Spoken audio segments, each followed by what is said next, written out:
بسم اللہ الرحمن الرحیم۔ جناب رسول اللہ صلی اللہ علیہ وسلم نے فرمایا، جنت میں بہت سی قومیں اس طرح ہی داخل ہوں گی کہ ان کے دل پرندوں کے دل کی مانند نرم اور صاف، یعنی بے کنیاں اور ہر قسم کے کھوٹ سے پاک ہوں گے۔ ایک دفعہ جناب رسول اللہ صلی اللہ علیہ وسلم نے فرمایا کہ اللہ تعالیٰ جنتی مردوں اور عورتوں کو پکار کر کہیں گے۔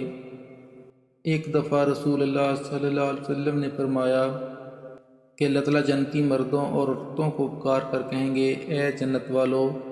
اس کے جواب میں جنت والے لبیک کہیں گے، یعنی اے ہمارے رب، ہم تیرے دربار میں حاضر ہیں اور بھلائی تیرے قبضے قدرت میں ہے، جس کو چاہے عنایت فرما دے اور جس کو چاہے نہ دے، کیونکہ تو مالک ہے۔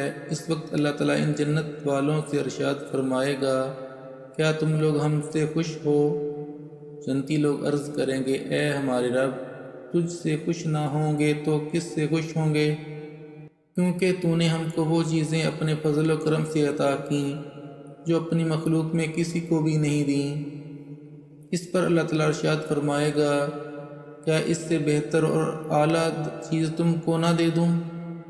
جنت والے عرض کریں گے، اے ہمارے رب، ان نعمتوں سے زیادہ کون سی چیز بہتر ہوگی جو تو نے ہم کو جنت میں دے رکھی ہے، یعنی ہر قسم کے کھانے کی چیزیں، عمدہ سے عمدہ لباس، اعلیٰ سے اعلیٰ مکانات اور باغات وغیرہ۔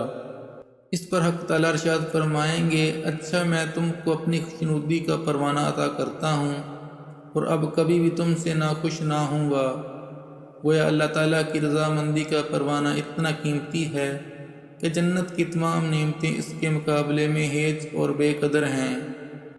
حضور اکرم صلی اللہ علیہ وسلم نے فرمایا، جس وقت جنتی لوگ اپنی نعمتوں میں مشغول ہوں گے، اچانک ان کے واسطے ایک نور ظاہر ہوگا، تو یہ لوگ اپنے سروں کو اٹھائیں گے تاکہ اس نور کو دیکھیں۔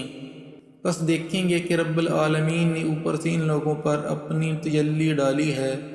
اس وقت اللہ رب العزت کا پہلا جملہ یہ ہوگا، السلام علیکم یا اہل الجنہ، اور یہ وہی سلام ہوگا جس کا وعدہ قرآن شریف میں اس طرح سے کیا گیا ہے، سلام قولا من رب رحیم۔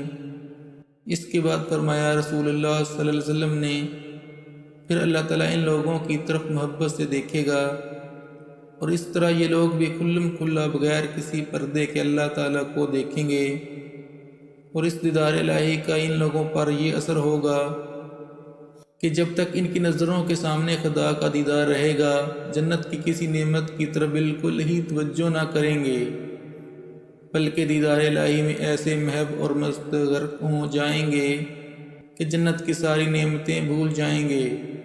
اس کے بعد اللہ تعالیٰ اپنے نور یعنی ذات کے درمیان پھر پردہ ڈالیں گے اور ان لوگوں کی نظروں سے پوشیدہ ہو جائیں گے، لیکن اس نور کا اثر اور مشاہدے کی کیفیت و لذت ابھی باقی رہے گی۔